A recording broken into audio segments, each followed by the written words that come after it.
Bom, continuando, então, vamos falar hoje do princípio da equivalência, né, do Einstein em sua forma fraca, que a gente diz, que basicamente em regiões pequenas, né, do espaço-tempo, a aceleração e a gravidade elas acabam se confundindo, né? Não há experimento que você consiga fazer que distingua aceleração de gravidade localmente, tá? A gente já vai entender o que é isso, mas antes eu vou tentar fazer isso da forma menos padrão possível, né? Que é o que mais tem no YouTube, é vídeo sobre o princípio da equivalência. Então, do elevadorzinho lá, do cara, vou falar disso, né? Vou começar tratando disso, mas vou começar tratando de o porquê disso, porque isso não é coincidência, né? O próprio Einstein falou que, né, ele estava sentado, né, na cadeira dele, no escritório de patentes em Berna, e um pensamento lhe ocorreu, né, que foi justamente, se uma pessoa está caindo em queda livre, né, ou seja, dada a ação da gravidade do nosso planeta Terra, que é de 10, né, então, aproximadamente 10 metros por segundo ao quadrado, se uma pessoa cai com essa velocidade aqui na Terra, né, ela não sente seu próprio peso, é como se ela estivesse flutuando. E por que disso? Bom, imagina que você está dentro de um elevador, né? E ele disse que esse foi um dos pensamentos mais lindos que o ocorreu e que impeliu ele para uma teoria da gravitação. Véi, se você pensa um negócio desse, você não cria uma teoria da gravitação. Cria. Você não cria. Mas olha só, vamos pegar 3 takes aqui. Eu vou pegar esse take aqui, onde tem um garoto aqui dentro, um observador, que eu vou chamar de O. Então, O é o observador dentro do elevador. E ele pega e solta uma bolinha aqui, certo? Então, é claro, todo este elevador, inclusive o que está dentro dele, até mesmo o menino, estão caindo, né? Alguém cortou aqui o cabo de aço do elevador e está caindo aqui com uma velocidade, com uma aceleração G, que é a aceleração da Terra. A aceleração gravitacional, né, da Terra. Beleza, ela está caindo aqui com essa velocidade G. Eu vou pegar um outro take aqui, onde o elevador caiu um pouquinho mais. E um último takezinho, onde o elevador aqui, enfim, tá aqui, ó. Opa. Onde ele caiu um pouquinho mais. Beleza? Bom, esse garoto aqui, né? Então ele está aqui a todo instante. Olha só, ele aqui de novo. Observador O. E ele está aqui de novo. Observador O. E aí a bolinha tá aqui, né? Tá mal desenhado isso daqui. Para o nosso observador estar mais para frente. Fiz ele meio cabeção aqui, mas vamos fazer assim, ó. A bolinha está um pouco acima da cabeça dele, né? E aí, olha só. Então o que acontece?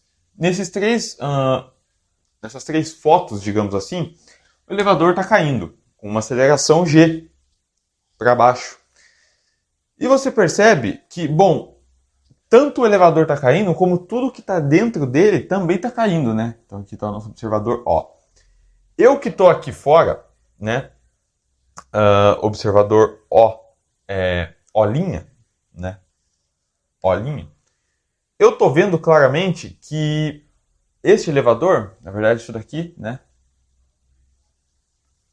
Tá assim.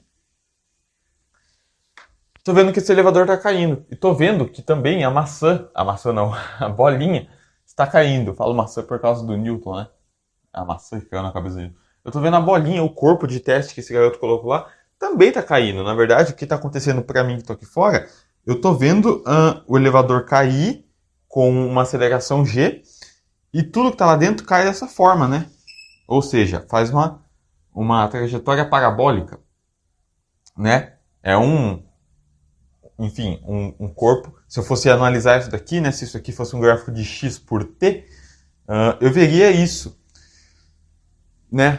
É como se fosse um projétil num campo gravitacional. No caso, ele não lançou esse projétil, ele só soltou. Mas esse gráfico seria o gráfico desses takes aqui, né? da posição a cada instante de tempo, tá? Então, enquanto o tempo passa, né, a posição ela vem diminuindo de forma com o quadrado do tempo, né? Porque é aquela equação do S, ou vou colocar R, né? R igual a R0 mais V0, T mais 1 meio de AT2. Né? Então, a posição R ela é dada em função do quadrado do tempo. Então, eu veria isso aqui caindo numa trajetória parabólica se eu fosse analisar o gráfico x por t, ou R por t no caso, né? Bom, e aí? E aí, cara, olha só o que está acontecendo aqui para o cara que está aqui dentro. Enquanto ele está caindo, ele não sente seu próprio peso. Por quê? Ele está dentro do elevador, se ele não tivesse acesso nenhum à parte de fora, né? Se ele não tivesse acesso à parte onde nós estamos, né? Nós observadores, olhinha, ele ia soltar a bolinha, o giz, qualquer objeto, qualquer corpo de prova na frente dele e ele ia ver a coisa flutuando, velho. Ou seja, ele ia pensar que ele está na ausência de gravidade. Mas por que isso? Porque enquanto o elevador cai com uma aceleração de 10 metros por segundo ao quadrado, a bolinha também cai com uma aceleração de 10 metros por segundo ao quadrado. Ou seja, quando ela vai alcançar o chão, o assoalho do elevador, ele já caiu. É como se fosse estar em órbita, né? Isso é estar em órbita. É você, sempre que você vai cair, a curvatura da Terra, você encontra a curvatura da Terra, né? E o corpo fica em órbita caindo para sempre. O que acontece aqui, se esse elevador estivesse caindo para sempre, esse menino aqui, esse garoto observador, ó, ia achar que ele está na ausência de gravidade, velho. Porque imagina você aqui dentro, você pega e solta o negócio começa a flutuar na sua frente, o que você vai pensar, velho? Você vai falar, ou isso aqui é bruxaria, ou eu estou na ausência de gravidade. E como que a gente conseguiu anular esse efeito da gravidade? Fazendo um corpo, né, um elevador, cair em queda livre. Ou seja,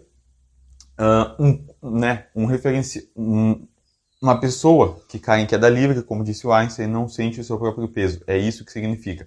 A bolinha se mantém... Se aqui é a posição X, vou falar da altura, né? Se aqui a altura é a altura H da bolinha, perceba que o tempo inteiro a bolinha está nessa altura H aqui. Ela nunca se aproxima do chão, né? A altura da bolinha é sempre H em relação ao assoalho do elevador, né? Sempre H em relação ao chão do elevador. Aqui eu desenhei o elevador um pouquinho maior, né? Mas enfim. Eu tenho um vídeo sobre isso de forma mais teórica, né? Para te mostrar isso daqui. Isso daqui eu acho que todo mundo já chegou a ver uma vez na vida, né? O princípio da equivalência na sua forma fraca. Bom, da mesma forma, eu poderia pensar o seguinte. Bom, e se eu... Vamos lá. Estão sacaneando muito esse garoto aqui. Vamos fazer o seguinte. Vamos colocar ele dentro do elevador.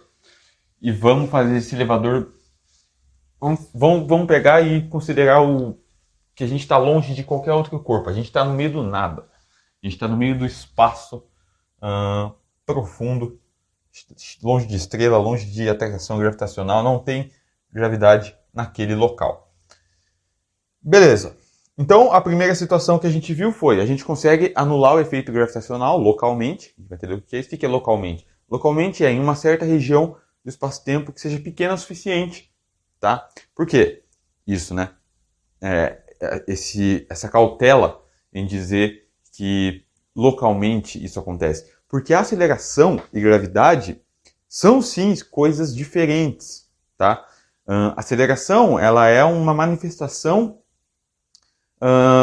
né, que é causada por conta de uma variação da velocidade, ou seja, eu posso pegar uma coisa e fazer ela acelerar, né? Ela tem uma certa velocidade ali, pode ser zero, pode ser constante, mas se se tem uma força agindo sobre ela, eu provoco uma aceleração. Isso não tem nada a ver com gravidade. Gravidade é uma força fundamental, né? É uma das 4 forças fundamentais. Então uma coisa, veja, não tem nada a ver com a outra, mas elas se confundem em pequenas regiões do espaço, né? Localmente, não tem nenhum experimento que eu faça que eu consiga distinguir. Pô, será que eu estou na ausência de gravidade?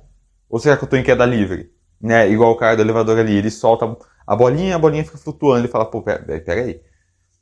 Será que eu estou em queda livre, né? Se ele conheceu o princípio da equivalência do Einstein, ele se pergunta, eu estou em queda livre ou estou na ausência de gravidade? Né? Então, Essa é a equivalência entre aceleração e gravidade.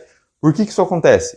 A gente já vai ver, não é coincidência, né? Muita gente apresenta o princípio da equivalência só como sendo isso, mas tem um motivo que é, de certa forma, chocante, né? Até para a comunidade científica na época, né? E até hoje continua sendo um mistério, mas a gente já vai falar sobre isso. Vamos imaginar isso daqui, então. Shit. Um elevador, né? O menino foi colocado aqui de novo. Falaram, ó, vocês estão zoando com a minha cara. Não é possível, não. Os caras falaram, não, vamos colocar você aqui agora para fazer um outro teste. Aqui, ó. Vamos colocar você para fazer um outro teste. Imagina que ele está aqui dentro, né? De novo ele é o observador O. Observador O. Ele está aqui dentro o tempo inteiro. Ele está aqui. E aqui ele está chocado. Aqui ele fala, não, velho, para. O que é isso aqui? Ele tá olhando pra cá, ele tá... What the fuck? Ele tá com os cabelos até arrepiados. Ele nem tinha cabelo, mas agora ele tá com os cabelos até arrepiados. Porque o que ele vai ver aqui? Bom, como eu falei, ele tá no meio do nada. No meio do espaço. Vazio, longe de forças gravitacionais, longe de qualquer outro tipo de força. Ele tá no meio do nada, velho. Sabe o que é o nada? O nada. Ele tá no meio do nada. Como diz Felipe Risoli, o nada, né? O nadificador que nadifica-se a si mesmo. É onde ele está, né? Ele está no meio do nada. Só tem um elevador ali. Este elevador, ele não sabe. Estão sacaneando o garoto de novo. Mas este elevador está agora com uma velocidade vertical para cima, que é igual à velocidade gravitacional da Terra, ou seja, 10 metros por segundo ao quadrado. Ou seja, esse elevador está acelerando para cima. O que é para cima no espaço? Não faço a menor ideia, velho. Mas no consenso mais comum, né? No senso comum, para cima seria na vertical, né? Vamos facilitar as coisas aqui também, né? Então, beleza. Esse elevador tá acelerando aí para cima, né? Tá acelerando na direção onde agora ele vai soltar a bolinha aqui de novo. Ou uma bolinha vai ser solta aqui. Aqui, perdão. A bolinha foi solta. Beleza, ele olha ali para essa bolinha e fala, soltar uma bolinha ali. Ele fala, eu tô aqui dentro desse elevador, e aí de repente ele vê a bola aqui. E de repente ele vê a bola aqui. Ele fala, peraí, eu tô na Terra, velho. Por quê? Porque, pô, soltaram uma bolinha ali, ela caiu no chão, no assoalho do elevador. Mas o que esse menino não sabe é que, se ele não tivesse acesso à parte de fora, né, ele ia estar vendo a bolinha cair com uma velocidade de 10 metros por segundo ao quadrado. Ou seja, aqui dentro do elevador é como se tivesse a aceleração gravitacional da Terra agindo. É como se ele estivesse na Terra, então. Ele solta a coisa e a coisa cai. Cai. Mas na verdade, é o assoalho do elevador que cai em direção à bolinha. Velho, isso aqui é muito bonito. Olha só. O tempo todo a bolinha está na mesma posição. A gente está vendo aqui, ó. Para nós, né? Para nós que estamos aqui fora, vendo um menino ser sacaneado, coitado, a bolinha está sempre na mesma posição. Ou seja, ela está em repouso com relação a nós que estamos aqui fora. Mas com relação ao garoto que está aqui dentro, ele está vendo claramente que ela está caindo, né? Então a descrição para ele lá dentro seria de uma queda livre, né? A bolinha acelerar para baixo. De novo, se ele usa aquela descrição R igual a R0 mais V0T mais 1 meio de até 2, ele ia ver, né, fazer um gráfico de R por T, ele ia ver a bolinha fazendo isso daqui. Ele descreveria um gráfico que seria uma parábola, né, porque o R, né, a posição da bolinha é dada em função do quadrado do tempo. A gente sabe que isso é uma parábola. Ou seja, eu também consigo simular o efeito gravitacional fazendo um elevador subir, né, com uma aceleração que é igual à aceleração da Terra. E aí ele fala, bom, não, então eu claramente estou na Terra, né? Por quê? Porque soltaram uma coisa aqui, essa coisa caiu exatamente com a aceleração 10 metros por segundo ao quadrado, né? Caiu com uma aceleração G. E aí tira um moleque do elevador e fala, pô, velho, você não estava na Terra não, é que o elevador tava subindo a 10 metros por segundo ao quadrado. Ele fala, não, vocês são de brincadeira comigo, pô. Ele falou, não, isso aqui é o princípio da equivalência, entendeu? Daí o moleque fala, pode crer, o princípio da equivalência, né? Então, se ele conhecer esse princípio da equivalência, ele diria, bom, ou eu estou na Terra, porque isso aqui está caindo, qualquer coisa que eu colocar aqui vai cair com uma aceleração de 10 mil, vai cair para ele, né? Para nós que estamos aqui fora, a gente vai ver que na verdade é o elevador que está subindo em direção à coisa, né? A coisa que estaria flutuando. E, bom, além disso, ele se sente mais pesado aqui dentro, né? Você tá aqui, você tá parado, mas você mesmo já deve ter percebido, né? Todo mundo aí, imagina, já pegou um elevador um dia na vida. Quando o elevador está descendo, você sente essa aceleração, né? Essa mudança de velocidade. O elevador está em repouso. Você está lá esperando. Aí o elevador começa a descer. Você sente uma mudança na velocidade. Alguma coisa tirou você do estado de movimento natural. De certa forma, você se sente mais leve. Quando o elevador para, você se sente mais pesado. É como se você sentisse uma força te empurrando para cima. Já percebeu isso? Presta atenção nisso quando você for subir no elevador de novo. A mesma coisa quando você está parado e o elevador começa a subir. Você está ali tranquilo, esperando o elevador subir, pá, entra mais gente, pá, aperta, vamos subir lá, vamos. Quando o elevador começa a subir, velho, dá um tranco, você se sente mais pesado, você sente uma força atuando nos seus pés que te deixa mais pesado. Mas na verdade o que está acontecendo é que você está acelerando para cima, né? Contra a gravidade. Contra a gravidade. Então você se sente mais pesado quando um elevador está subindo. Se um elevador tivesse em queda livre, né? Se alguém fizesse a maldade de pegar e cortar o cabo de aço do elevador para fazer essa experiência em nome da ciência, com você lá dentro, você iria se sentir na ausência de gravidade. Certo? Você iria começar a cair em uma queda livre. Quando você atinge a aceleração de 10 metros por segundo ao quadrado, tudo que você soltasse lá, velho, ia começar a flutuar na sua frente. Você ia falar, não, velho, não é possível. Eu tô na ausência de gravidade. Mas na verdade não. Você só está acelerando para baixo com a mesma aceleração gravitacional da Terra. Então tudo que está caindo lá dentro tem essa mesma aceleração. Por que isso? É agora que a gente vai responder. Inclusive, isso daqui, né, também valeria, por exemplo, claro, né, eu teria que usar um elevador com uma largura muito grande, mas a luz seria desviada, né? Já ouviu falar dessa história, né? Com certeza já. A gente já passou disso, né? A gente calculou o desvio newtoniano da luz lá para a gravitação de Newton.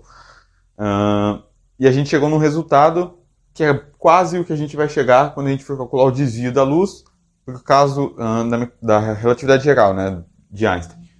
Mas, bom, basicamente, o fato de aceleração, o princípio da equivalência mostra que a luz pode ser curvada, né? Que a luz pode ser não, é que a luz ela é curvada, né? Porque, enfim, eu vou falar disso no final. Mas olha só uma coisa que é interessante a gente perceber, agora eu vou sair um pouquinho do padrão dos vídeos, porque tem muito vídeo mostrando esses elevadorzinhos aqui, muito melhor do que o meu, né, no caso, que aqui eu tô fazendo na mão, os caras colocam ilustração lá e pá. Inclusive, vocês já viram aquele vídeo que os caras são colocados dentro de um avião e esse avião atinge uma certa altura, uma senhora de uma altura, né? E o avião desliga, né? Ele começa a cair em queda livre e volta de novo.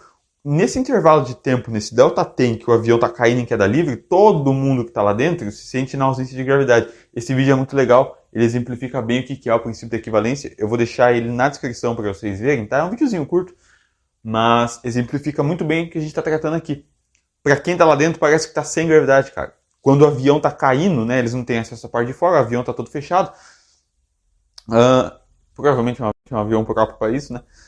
O avião começa a cair, ele desliga. Ele começa a cair em queda livre. Com a aceleração da gravidade, né? Lógico, porque ele está na Terra, então a gravidade está puxando o avião com 10 metros por segundo ao quadrado. Todo mundo que está lá dentro, velho, começa a flutuar, os caras começam a bater no teto, passa, para falar, mano, isso aqui, eles estão no espaço.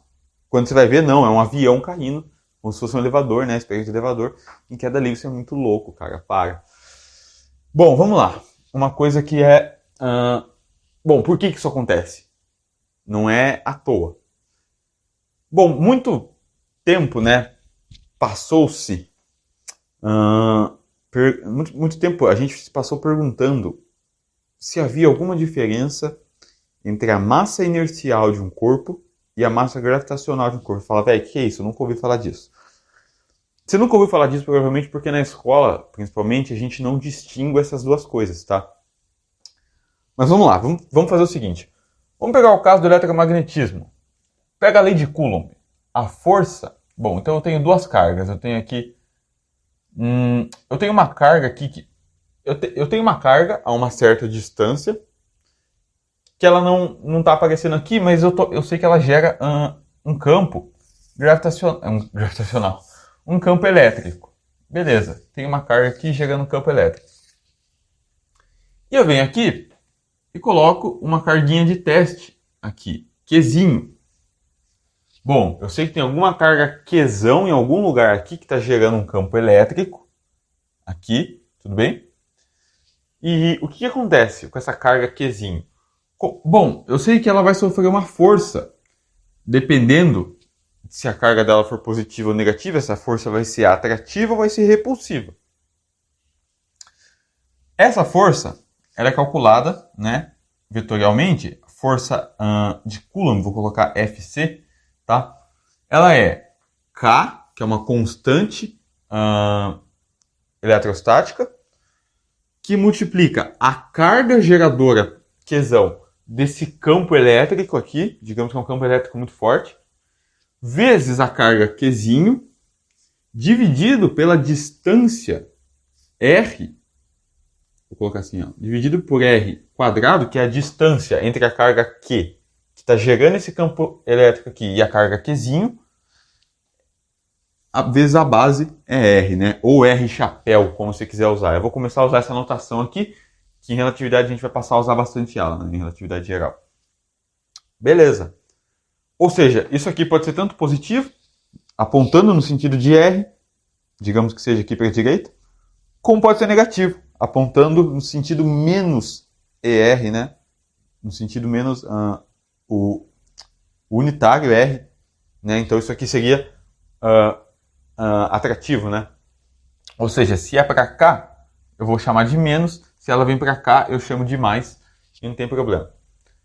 E aí o que acontece? Bom, esse K aqui, né, essa constante eletrostática, ela é 1 sobre 4 π epsilon zero.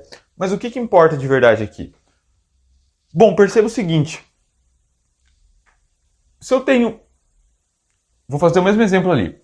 Agora eu tenho um campo gravitacional que se estende pelo espaço. E eu tenho um corpo que está imerso, digamos que é a Terra, né? Aqui pode ser. Então aqui está a nossa queridíssima Terra. Jesus amado. Aqui está a nossa queridíssima Terra. Nós estamos aqui, ó, um pálido ponto azul no universo, como dizia Carl Sagan. Bom, o que acontece? Como que o Newton, né, ensinou a gente a calcular a força gravitacional de um outro campo, de uma outra massa, digamos que eu tenho uma massa emisão gerando esse campo gravitacional muito forte. Bom, a gente calcula a força assim, ó. A força agora gravitacional, ela é uma constante gravitacional de proporcionalidade vezes a massa emisão que está gerando esse campo gravitacional. Digamos que a Terra tem uma massa mzinho, vezes a massa mzinho da Terra, dividido pela distância entre eles ao quadrado, vezes a base é R. E aí? Bom, no caso da gravidade, qual que é a única diferença disso aqui para isso aqui? É que isso aqui é sempre atrativo. Massa sempre atrai massa, né? Falando classicamente, falando na teoria de Newton. Beleza, massa atrai massa. E aí? Se você olhar para essas duas equações aqui, elas estão dizendo a mesma coisa. Tá? Olha só, eu posso pegar... Bom, a gente sabe que como que eu calculo o campo elétrico, por exemplo, esse campo aqui, o campo E, né? Então, aqui é um campo vetorial, é o campo elétrico, gerado por uma carga Q grande. Bom, o campo elétrico é dado em termos do R, né? Então, o campo elétrico, ele é justamente a carga que está gerando o campo elétrico, certo? Essa constante aqui, eu vou colocar essa constante aqui inteira já. Então, ele é a carga que está gerando o campo elétrico, vezes, dividido, né? Aqui eu já vou colocar o vetor R chapéu, ou ER, dividido por 4πε0, que é a constante K, R quadrado. Isso é o campo elétrico. Tá, então eu sei como que eu calculo o campo, o campo que gera esse campo aqui, né? O campo que eu sei como calcular o campo elétrico, né? Esse campo que está surtindo efeito nessa carga de teste que eu coloquei aqui, Qzinho. Bom, então, se eu quiser calcular de fato essa força de Coulomb, né? Essa força coulombiana, o que eu faço? Bom, a força de Coulomb é simplesmente uma carga, certo? Vezes o campo elétrico. Vezes o campo elétrico. Que depende de R, né? Depende do inverso de R. Beleza. Então, a força atuando... a força, né, que essa carguinha aqui sofre, ela é a carga da partícula vezes o campo elétrico gerado por Qzão, onde Qzão é, digamos, a partícula que gera esse campo elétrico. Desse lado aqui, ó, a gente tem G, a gente tem Mzinho, R2 e R. Eu poderia chamar de uma constante K maiúscula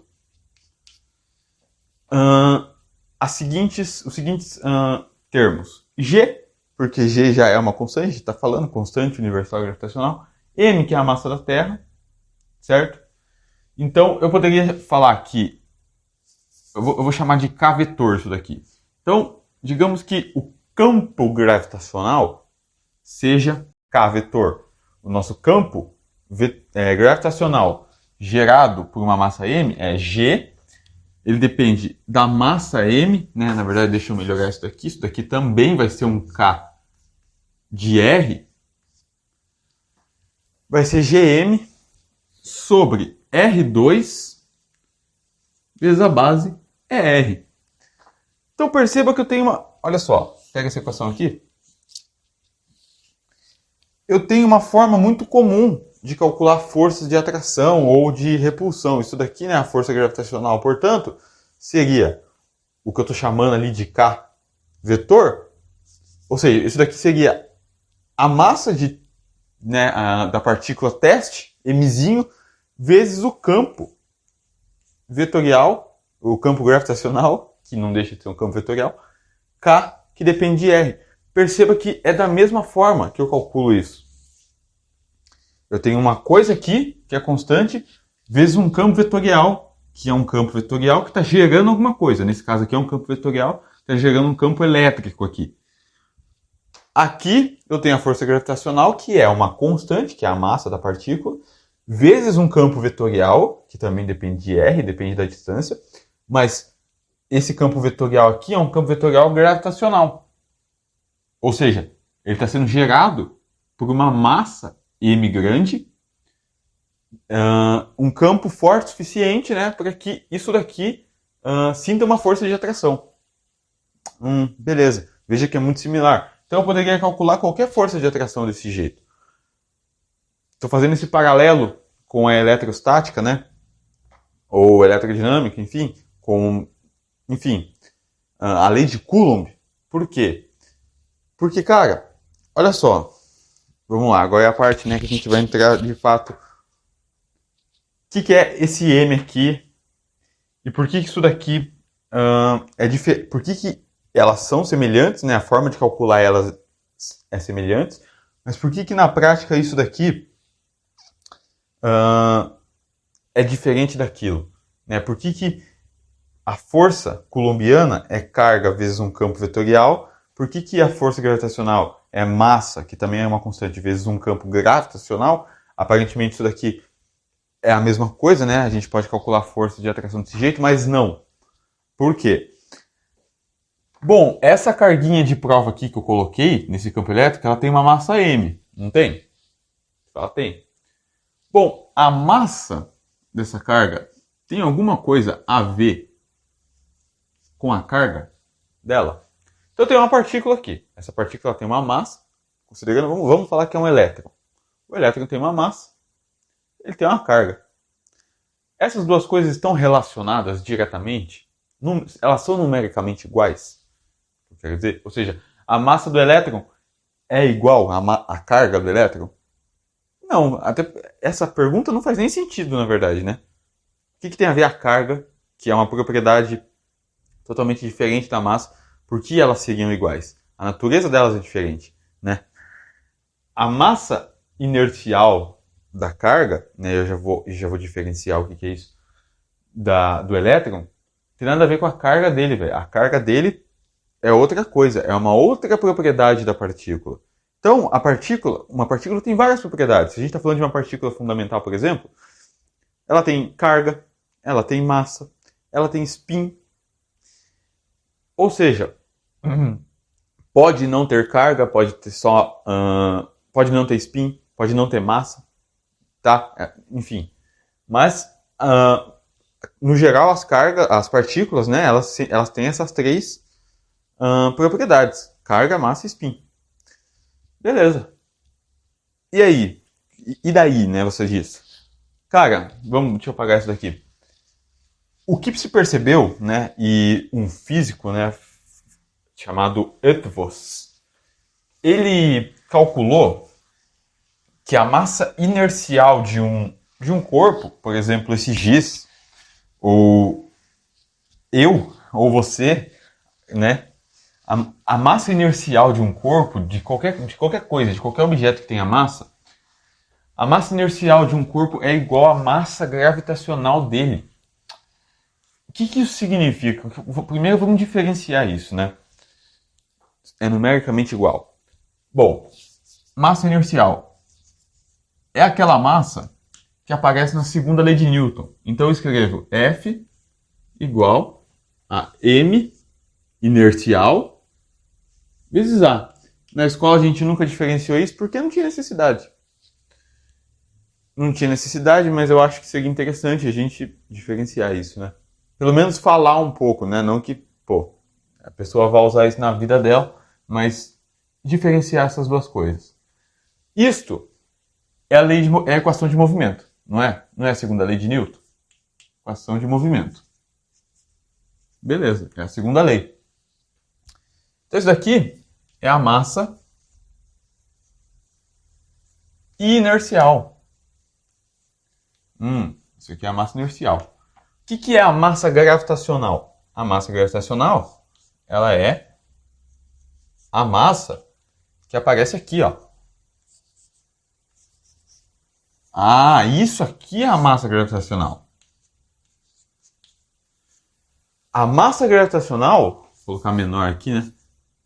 Índice G, é a massa que aparece na força que um corpo sofre por um campo gravitacional. Ou seja, Newton nos ensinou que a força de atração entre as massas é dada por uma constante vezes a massa geradora do campo vezes a massa gravitacional dessa coisa que está sofrendo essa força dividido pela distância ao quadrado vezes a base é R, ou R chapéu.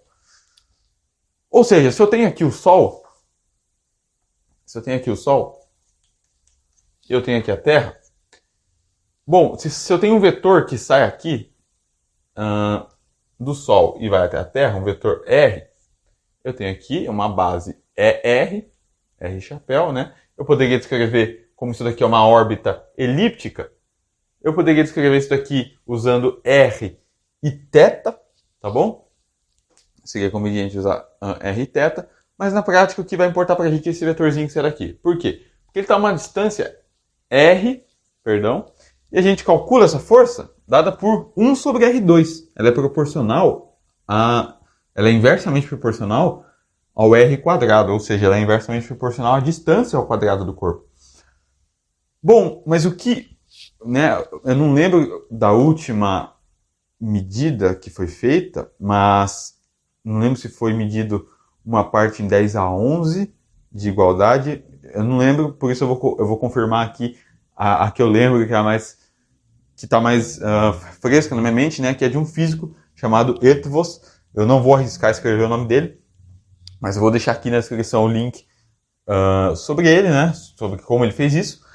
Ele calculou que a massa inercial de um corpo é numericamente igual, tem uma diferença aqui, já vou explicar, à massa gravitacional do corpo. O que é a massa gravitacional do corpo? Bom, primeiro, né, vamos lá. O que é esse N aqui? O que significa algo ser numericamente igual a alguma coisa? Significa que, numericamente igual, elas são as mesmas. Ou seja, isso aqui é 2, isso aqui é 2. Quilogramas, né? Quilogramas. Se isso daqui é 5 kg, isso daqui é 5 kg. Numericamente igual, elas são iguais. É a mesma coisa que eu falar que, imagina que eu tenho aqui a área de um quadrado, cuja essa área vale, sei lá, 3 metros quadrados. A área de um quadrado vale 3 metros quadrados. Legal. Isso não tem nada a ver, por exemplo, com eu pegar o número 3 e falar que isso daqui é igual à área do quadrado. Não, o 3 ele é numericamente igual à área do quadrado. Uma coisa é você calcular a área do quadrado. Calculei aqui a área do meu quadrado. Outra coisa é você falar que o número 3 é igual à área do quadrado. Então qualquer coisa que eu ver que 3 é igual à área do... Não tem nada a ver. Numericamente igual, eles são iguais. Ou seja, eles têm o mesmo valor. 3 é a área do quadrado, 3 é um número. E por que eu estou dizendo isso daqui aqui? Porque, vamos lá, a massa do elétron não é numericamente igual à carga do elétron, que eu estou chamando, né, desde sempre eu chamei de E. Ou seja, é menos. Não, deixa só E. A massa do elétron não é numericamente igual. A massa do elétron não é numericamente igual à carga dele. Ou seja, o que é esse mg aqui, m índice g? Isso daqui é como se fosse, vou colocar entre aspas aqui, ó, a carga gravitacional. O que é carga gravitacional? Nunca ouvi falar disso na minha vida. Então, na verdade, esse termo aqui é um certo abuso de linguagem. Porque a massa gravitacional ela era para estar associada ao quão forte esse corpo responde à interação gravitacional. Isso não tem nada a ver com a segunda lei de Newton, que é eu tirar um corpo do estado de movimento natural dele.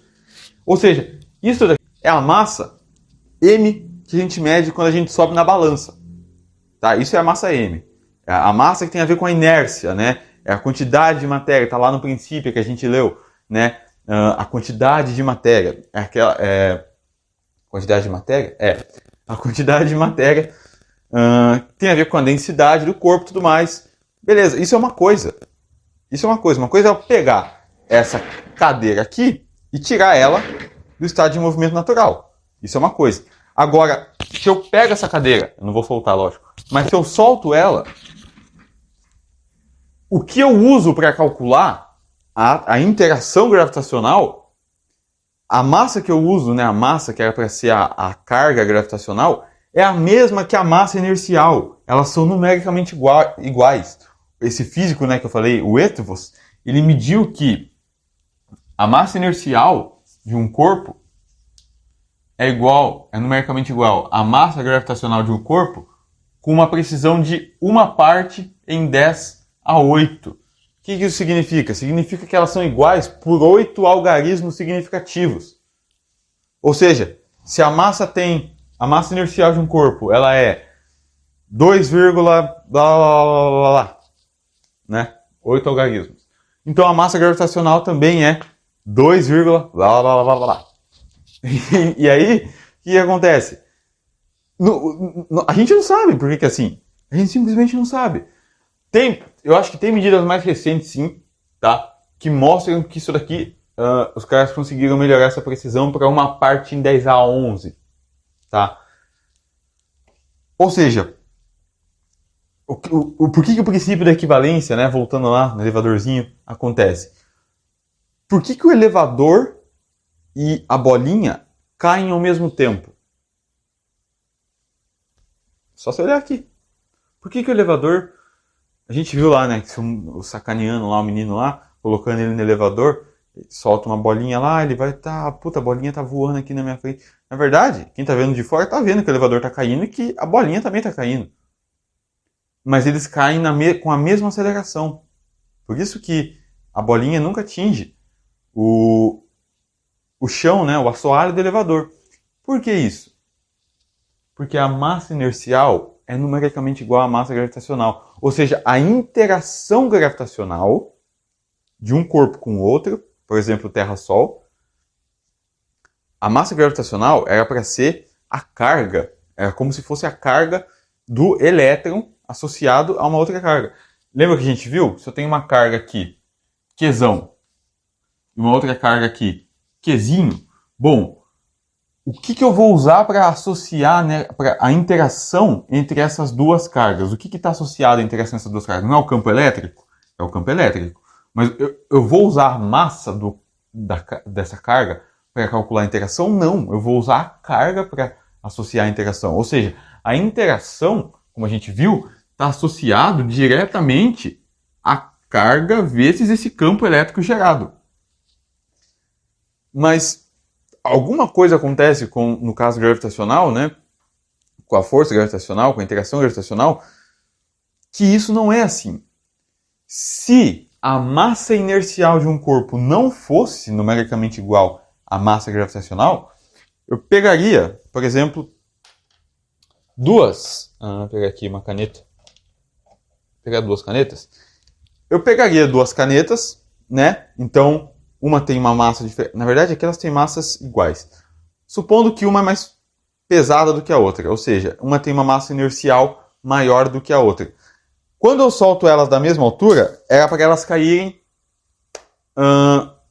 primeiro, aqui tem uma massa inercial maior, era para ela levar mais tempo para cair no chão. Por quê? Se a massa inercial dela é maior, era para levar... a aceleração seria menor. Ou seja, ela ia cair mais devagar no chão. Ela ia levar mais tempo para cair no chão. Ou seja, a que tem a massa inercial menor ia chegar primeiro.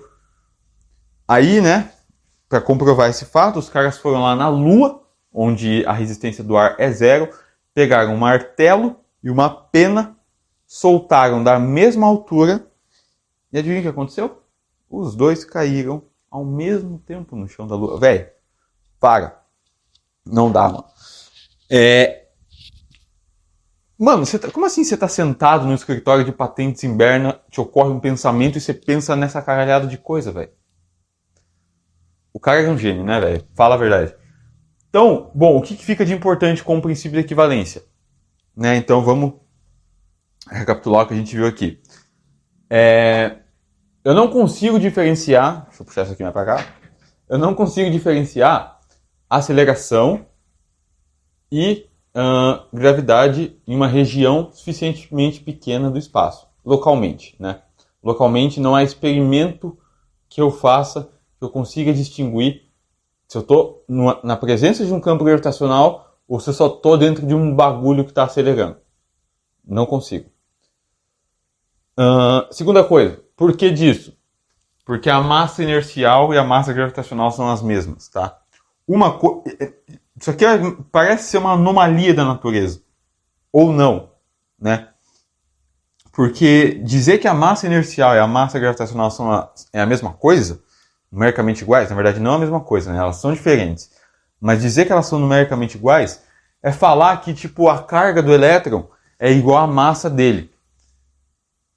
Então eu poderia calcular a interação elétrica, né, a interação eletromagnética entre duas cargas, usando a massa deles. Eu não posso fazer isso. Por quê? Porque a massa é uma propriedade que não tem nada a ver com a carga. A carga gravitacional, que a gente chamou aqui, né, que seria a massa gravitacional, não era para ter nada a ver com a massa inercial. Não era para ter a ver com esse cara aqui que aparece na segunda lei. Isso aqui que aparece na força gravitacional não era para ter nada a ver com isso daqui. O fato é que tem. Elas têm ligação, elas são numericamente iguais. Elas são diferentes. Elas são manifestações de coisas diferentes, mas que são iguais, numericamente iguais. Tá? Por isso que a gente nunca diferenciou essas duas coisas na escola. Também não tem muito porquê, mas eu acho que vale a pena, né, se você for um professor aí da aula de gravitação, essa parte tão bonita, né, que é a gravitação, chega a falar disso, pelo menos um pouquinho, né, por cima, porque sempre tem um aluno que está interessado, cara, sempre. Eu nunca cheguei numa turma que tava zerado de aluno desinteressado que tava assim, né, sempre tem um cara que tá com o olho brilhando e que é tipo, pô, ele já faz perguntas lá da frente, né, você fala, calma, a gente vai chegar lá. Você explica isso, porque é uma coisa a ser destacada, né, velho? Pô, é uma coisa muito, muito bonita, assim, os caras terem percebido isso, né? E ainda hoje ainda são feitas medidas para ver se a gente consegue identificar, né, pelo menos uma casa de diferença entre a massa inercial e a massa gravitacional. Isso ainda é pesquisado, fica cada vez mais difícil, né? Tipo encontrar o próximo valor, a próxima casa decimal de π, fica cada vez mais difícil. E o fato é que a gente não encontrou nenhuma diferença, né, nas casas decimais dessas duas coisas. Enfim, é por isso que o princípio de equivalência acontece, né? Eu fiz esse paralelo com o eletromagnetismo, porque são duas teorias que a gente está acostumado, né? A gravitação de Newton e a eletrodinâmica aqui. Bom, então a aula de hoje foi isso. Princípio de equivalência em sua forma fraca. É o que vai nos dar o impulso para a teoria da gravitação de Einstein, para a relatividade geral. Espero que vocês tenham gostado. Qualquer dúvida, deixe aqui embaixo nos comentários. Tudo que eu falei, artigo do Eötvös, massa inercial, massa gravitacional, vai estar aqui na descrição. Um vídeo meu de forma mais teórica vai estar aqui na descrição, tá? De forma mais visual, que você consiga visualizar isso. Os carinhas lá caindo no avião, vou deixar aqui também. Então é isso, espero que vocês tenham gostado. Qualquer dúvida, por favor, deixe nos comentários para que eu possa respondê-la. E é isso aí, me chama no Instagram também se vocês quiserem, vai estar aparecendo na tela ou na descrição. Valeu, falou e fui!